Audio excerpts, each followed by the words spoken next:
বন্ধুরা, কাল রাতে ভীষণ শরীরটা খারাপ ছিল, তো মেডিসিন নিয়ে ঘুমিয়েছিলাম। আর সকালবেলা উঠতে লেট, তো আজকে সকালে টিফিন বানাতে পারিনি। তো টিফিন আজকে বাইরে থেকে আনা হয়েছে, আর একবারে বাজারও করে নিয়ে এসছে। তো চলো তোমাদেরকে দেখাই কি টিফিন আনলো। এই যে এখানে নিয়ে এসছে আলু আর মটরের তরকারি, আর আছে পরোটা।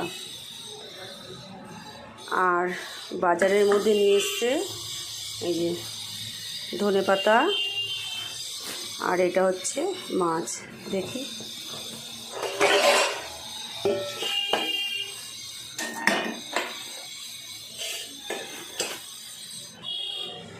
এই যে এখানে নিয়ে এসছে ভোলা মাছ, এরকম বড় বড় সাইজের, দেখো ভোলা মাছ। আর নিয়ে এসছে কাঁচা লঙ্কা আর ধনেপাতা। চলো টাটা।